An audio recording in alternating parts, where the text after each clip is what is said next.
예, 오늘 오후 3시 정유라 씨가 인천공항에 도착합니다. 지난 10월에 국정농단 수사가 시작이 됐으니까 이게 8개월 만입니다. 지금 진행 중인 국정농단 재판과 검찰 수사에는 과연 어떤 영향을 미칠지 주목이 되는데요. 얼마 전에 책을 내셨어요. 최순실 국정농단 천일의 추적기 끝나지 않은 전쟁이라는 책을 낸 저자기도 합니다. 민주당의 안민석 의원 직접 연결을 해보죠. 안 의원님 안녕하세요. 네, 안민석 의원입니다. 아니, 언제 책을 내셨어요? 한 2달 되었죠. 4월 초였고요. 예. 최순실 재산을 추적한 게 중요한 부분으로 다뤄지고 있습니다.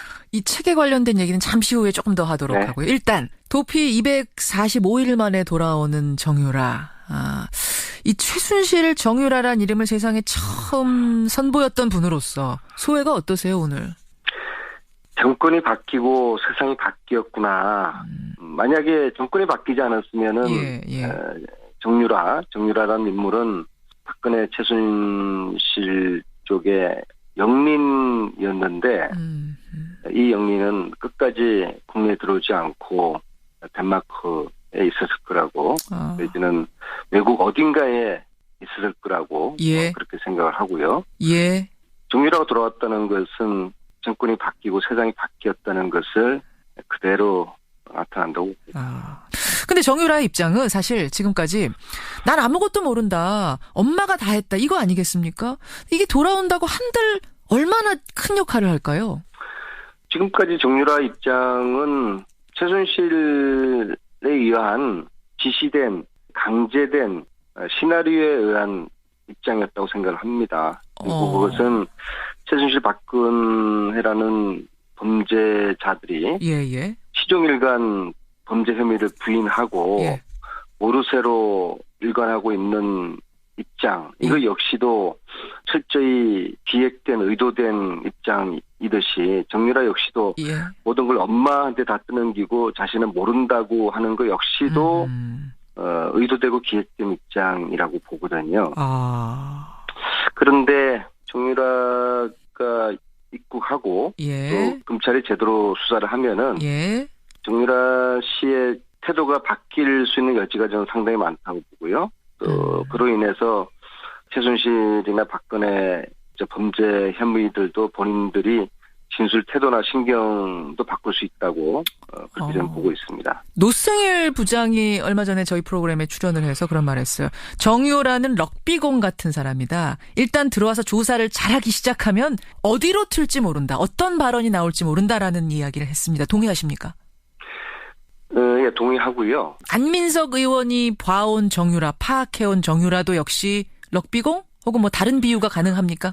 그 주변의 인물들을 통해서 본 정유라는 대단히 자기중심적이고 또 자기 어떤 감정 조절 제어 능력이 떨어지는 그런 성격이거든요. 그래요.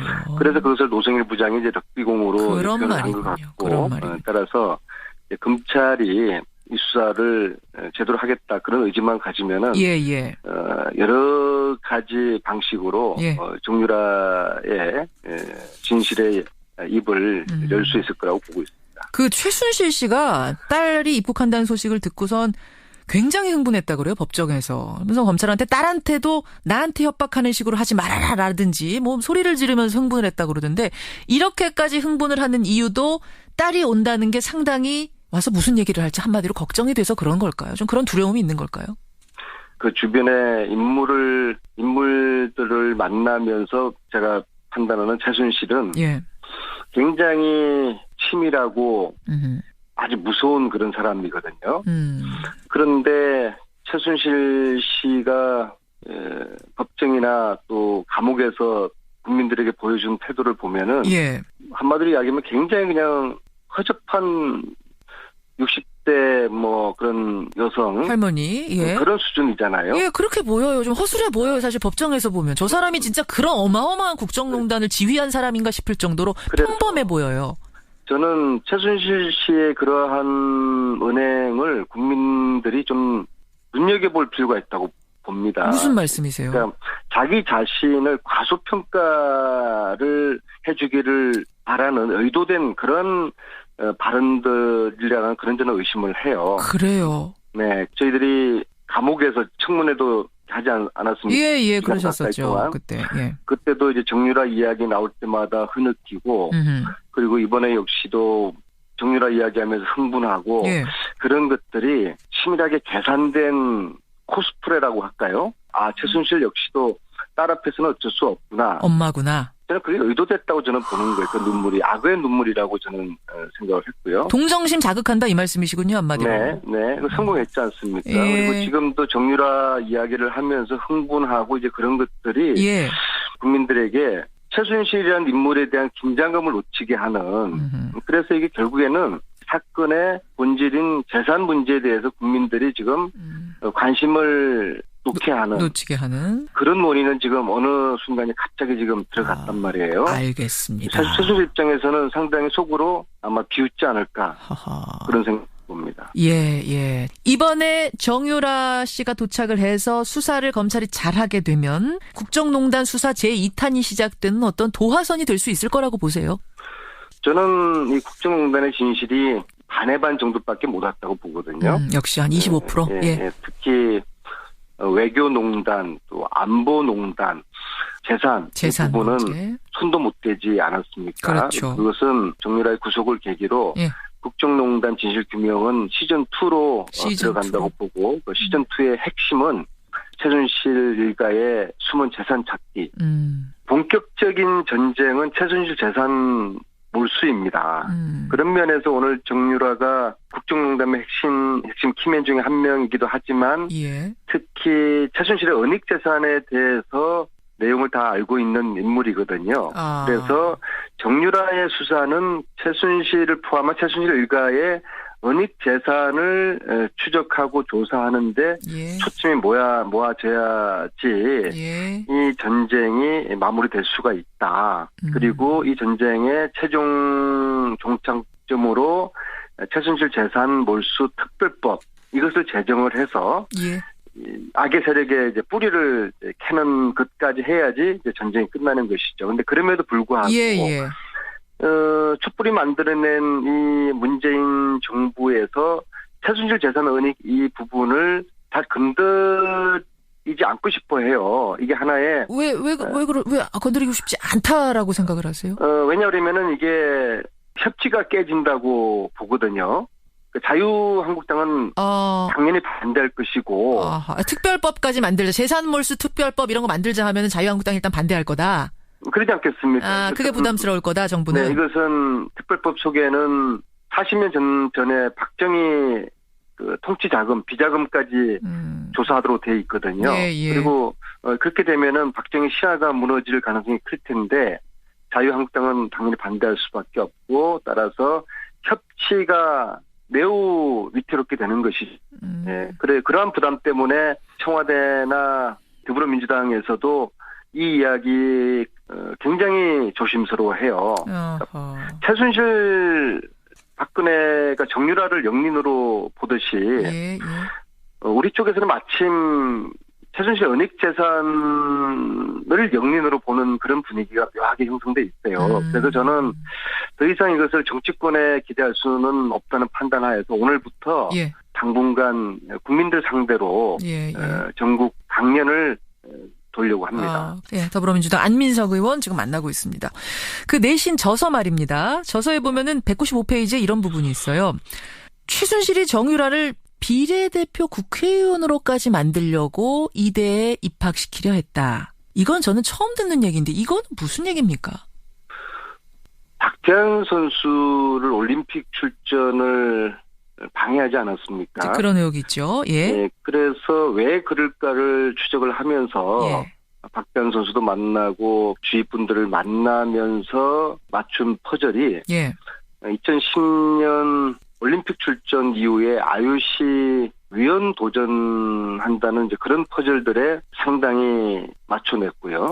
분명히 최순실은 말도 안 되는 소리라고 부인을 할 것입니다. 예. 박지한 선수를 왜 그렇게 올림픽 출전하지 못하게 했는지 예. 그 역시도 저는 최순실 씨가 이야기를 국민들에게 한번 해봤으면 좋겠습니다. 예. 정유라 씨 오늘 오후 3시에 귀국을 합니다. 귀국 앞두고 정유라란 이름을 세상에 처음 밝혀낸 분 안민석 의원 만나봤습니다. 안 의원님 고맙습니다. 네, 감사합니다. 더불어민주당 안민석 의원이었습니다. 안민석입니다. 동의하십니까? 예, 동의하고요. 안민석 의원이 봐온 정유라, 파악해온 정유라도 역시 럭비공? 혹은 뭐 다른 비유가 가능합니까? 그 주변의 인물들을 통해서 예. 본 정유라는 예. 대단히 자기 중심적이고 또 자기 어떤 감정 조절 제어 능력이 떨어지는 그런 성격이거든요. 그래요. 그래서 그것을 노성일 부장이 이제 럭비공으로 표현을 한 것 같고 따라서 검찰이 이 수사를 제대로 하겠다 그런 의지만 가지면은 예. 여러 가지 방식으로 예. 정유라의 진실의 입을 열 수 있을 거라고 보고 있습니다. 그 최순실 씨가 딸이 입국한다는 소식을 듣고선 굉장히 흥분했다 그래요, 법정에서. 그래서 검찰한테 딸한테도 나한테 협박하는 식으로 하지 말아라라든지 뭐 소리를 지르면서 흥분을 했다 그러던데 이렇게까지 흥분을 하는 이유도 예. 시종일관 범죄 혐의를 부인하고 예. 모르쇠로 일관하고 있는 입장 이거 역시도 철저히 기획된 의도된 입장이듯이 정유라 역시도 모든 걸 엄마한테 다 떠넘기고 자신은 모른다고 하는 거 역시도 의도되고 기획된 입장이라고 보거든요. 그런데 정유라가 입국하고 또 검찰이 제대로 수사를 하면은 정유라 씨의 태도가 바뀔 수 있는 여지가 저는 상당히 많다고 보고요. 또 그로 인해서 최순실이나 박근혜 범죄 혐의들도 본인들이 진술 태도나 신경도 바꿀 수 있다고 그렇게 저는 보고 있습니다. 노승일 부장이 얼마 전에 저희 프로그램에 출연을 해서 그런 말 했어요. 정유라는 럭비공 같은 사람이다. 일단 들어와서 조사를 잘하기 시작하면 어디로 튈지 모른다. 어떤 발언이 나올지 모른다라는 이야기를 했습니다. 예, 오늘 오후 3시 정유라 씨가 인천공항에 도착합니다. 지난 10월에 국정농단 수사가 시작이 됐으니까 이게 8개월 만입니다. 지금 진행 중인 국정농단 재판과 검찰 수사에는 과연 어떤 영향을 미칠지 주목이 되는데요. 얼마 전에 책을 내셨어요. 최순실 국정농단 천일의 추적기 끝나지 않은 전쟁이라는 책을 낸 저자기도 합니다. 민주당의 안민석 의원 직접 연결을 해보죠. 안 의원님 안녕하세요. 네, 안민석 의원입니다. 아니, 언제 책을 내셨어요? 한 2달 되었죠. 4월 초였고요. 예. 최순실 재산을 추적한 게 중요한 부분으로 다뤄지고 있습니다. 이 책에 관련된 얘기는 잠시 후에 조금 더 하도록 하고요. 일단 도피 245일 만에 돌아오는 정유라. 이 최순실 정유라란 이름을 세상에 처음 선보였던 분으로서 소회가 어떠세요 오늘? 정권이 바뀌고 딸이 온다는 게 상당히 와서 무슨 얘기를 할지 한마디로 걱정이 돼서 그런 걸까요? 좀 그런 두려움이 있는 걸까요? 그 주변의 인물들을 만나면서 제가 판단하는 최순실은 굉장히 치밀하고 아주 무서운 그런 사람이거든요. 그런데 최순실 씨가 법정이나 또 감옥에서 국민들에게 보여준 태도를 보면은 한마디로 이야기하면 굉장히 그냥 허접한 60대 뭐 그런 여성 할머니 그런 수준이잖아요. 예, 그렇게 보여요. 좀 허술해 보여요. 사실 법정에서 보면 저 사람이 진짜 그런 어마어마한 국정농단을 지휘한 사람인가 싶을 정도로 평범해 보여요. 저는 최순실 씨의 그러한 은행을 국민들이 좀 눈여겨볼 필요가 있다고 봅니다. 무슨 말씀이세요? 그러니까 자기 자신을 과소평가를 해주기를 세상이 바뀌었구나. 만약에 정권이 바뀌지 않았으면은 정유라라는 인물은 박근혜 최순실 쪽의 영린이었는데 이 영린은 끝까지 국내에 들어오지 않고 덴마크에 있었을 거라고 내지는 외국 어딘가에 있을 거라고 그렇게 생각을 하고요. 정유라가 돌아왔다는 것은 정권이 바뀌고 세상이 바뀌었다는 것을 그대로 나타난다고. 근데 정유라의 입장은 사실 지금까지 난 아무것도 모른다. 엄마가 다 했다. 이거 아니겠습니까? 이게 돌아온다고 한들 얼마나 큰 역할을 할까요? 지금까지 정유라 입장은 최순실에 의한 지시된 강제된 시나리오에 의한 입장이었다고 생각을 합니다. 그리고 그것은 최순실 박근혜라는 범죄자들